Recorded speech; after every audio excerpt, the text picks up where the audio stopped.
Yo, what's up? Dr. Swole here, MD bodybuilder, back with another video. Today we're going to be talking all about full body splits. Are they good for muscle growth? What are the pros and cons? And should you use a full body split or a split routine? When we talk about splits in bodybuilding, we're referring to how you divide up the training for different muscle groups across the week. Common splits would include full body splits, push-pull legs, upper lower, and bro splits. In full body splits, you train muscles from all across your body in every workout. This would include, for example, pushing movements, pulling movements, upper and lower body. Quick outline for today, we're going to start off by talking about the pros of the full body split. Then we'll talk about the cons. And lastly, I'll put everything together to give you some recommendations on whether you should be training full body. We'll talk about how this applies for different numbers of training days, as well as different levels of advancement. If you've been enjoying my content so far, make sure you smash that like button, hit subscribe, and let's get into it. Okay, let's start off by talking about the pros of full body training. The first pro is that full body is easy to program for strength. A big component of getting strong at the big lifts is technique development and neuromuscular adaptations. And full body training allows you to get in a high frequency for these big lifts, especially for beginners. I think it makes sense to train the main lifts multiple times per week in order to get good at them. Now, the next pro of full body training is that it allows you to have at least a moderate frequency.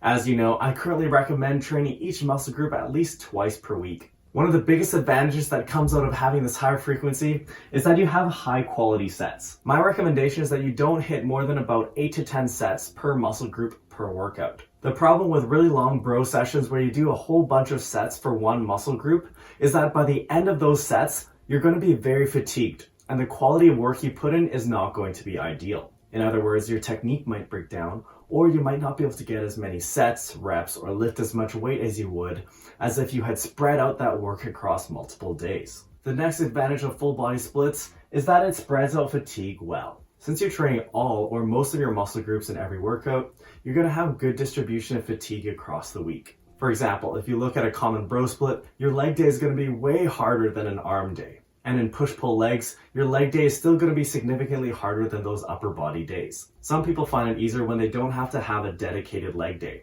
When you spread out your leg volume across multiple days, each day is not as high pressure. Some more advantages of the full body split.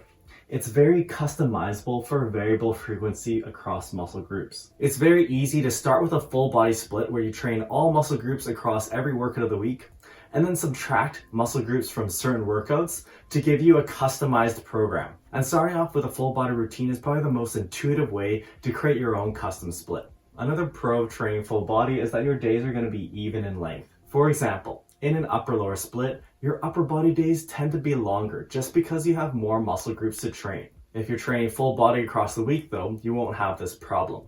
Lastly, the full body split is probably the easiest split to work with in terms of flexible scheduling. And if you end up missing a day for whatever reason, it's really easy to tack that volume onto another workout. Okay, now that we've talked about the pros of full body training, what are the cons? First of all, with full body training, you have to be careful with your RAR and failure training, especially with higher frequencies. A lot of bodybuilders like to train with low frequency programs because they like to smash each muscle with every workout. They'll do a lot of sets and push a lot of their sets to failure or even beyond failure. If you're going to be training with full body with relatively higher frequencies, like 3 or more times a week, you're going to have to get a good sense of repetitions in reserve because you probably don't want to be trained to failure that many times across the week. Now, you also don't want to be going too crazy with volume. When we're comparing splits here, we're assuming that you're keeping volume across the week constant. So you're taking all those sets that you would be lumping together and just splitting them up across the week. If you train to failure or beyond with high frequencies, you run the risk of chronic injuries. This leads to my next point, and that is, with full body training, you risk connective tissue and joint issues. This doesn't happen for everyone, and it depends on the muscle group.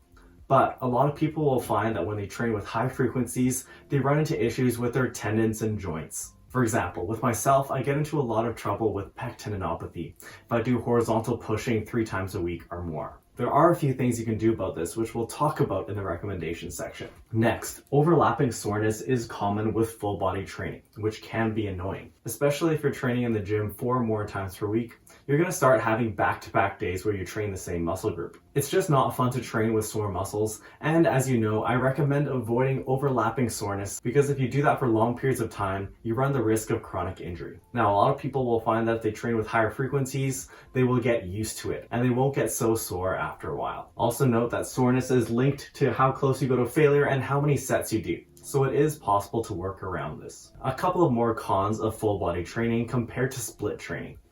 You tend to get worse pumps and often not as good of a mind-muscle connection. Typically, doing more sets up to a point will get you a better pump in the muscle. A lot of people like this feeling, and it can be a good indicator of your training quality. The other issue is that people might find that they get a better mind-muscle connection if they're doing multiple sets with multiple exercises for a single muscle group in one session. Lastly, with full body splits, you tend to have longer workouts. And this is mainly because you spend more time warming up. For example, if you're hitting your legs with heavy squat type movements 3 or more times a week, at the beginning of each of those sessions, you're going to have to pyramid up in weight, and those warm-up sets take time. If you combine your leg training into fewer sessions, you wouldn't have to do as many of those long introductory warm-ups. As you move on to subsequent exercises for the same muscle group, you don't need to warm up as much. Okay, now that we've talked about the pros and the cons of full body training, let's go on to give you some recommendations on whether you should use full body training or split training. First of all, I recommend full body training if you're training 1 to 3 days per week in the gym. This follows from my recommendation of training every muscle group at least twice per week. If you're just in the gym once per week, obviously you want to try and hit all your muscle groups while you're in the gym. If you're training twice per week, you also want to do a full body workout so that you hit all of those muscle groups twice per week. If you're in the gym 3 days per week, you can modify it a little bit, as long as you're getting that twice per week frequency for every muscle group. My next recommendation is to use full body splits for power building or powerlifting goals. If powerlifting or strength development is your main priority, then I would recommend you build your program off a powerlifting type setup, and then add on the rest of your hypertrophy training in a modified full body setup. In this setup, you really want to set up your training so you're prioritizing your major lifts. Now, if your focus is power building, which means you have an equal focus of strength and hypertrophy, then it might be useful. I will note that common splits like push-pull legs and upper-lower work really well with power building. However, a lot of people find that increasing their frequency for the big lifts like squat and bench press really helps them get their strength up. So if you've never squatted or benched more than twice a week and you're stalling, it might be worth a shot. Next recommendation is to use modified full body and to have varied frequencies by muscle group. You should think about all your muscle groups having separate programs to some extent. And it's okay for different muscle groups to have different frequencies. Now, the optimal frequency for different muscle groups will vary by person. Now, if you do end up training some muscle groups with high frequency, and by that I mean 4 or more times per week, first of all, I don't recommend this for beginners. Beginners should have at least 1 day in between training the same muscle. I think most beginners really only need to be in the gym 3 or 4 days per week anyways, and they don't need that much stimulus to progress. So if you're trying to go for really high frequencies, you might just be overdoing it. Next, try to avoid chronic overlapping soreness. If you find that your muscles are sore chronically and the soreness never goes away, you probably need to make some changes. You can avoid this by being careful with your volume, as well as how close you push to failure. Especially if you have back-to-back days where you train the same muscle groups, you should try to vary your repetitions in reserve and try using heavy and light weights. So for example, if you do like training to failure, I'd recommend not training to failure 2 days in a row for the same muscle group. As long as you're within 0 to 4 reps in reserve, you're in a good space for building muscle. So if you train to failure on one day, you might leave a couple reps in the tank on the other day. You can also mix things up by having heavy and light days. So if you're training the same muscle group with a high frequency, you can have some days that are heavier and some days that are lighter. This can really help you distribute your fatigue and make sure you don't run into chronic injuries. I think high frequency full body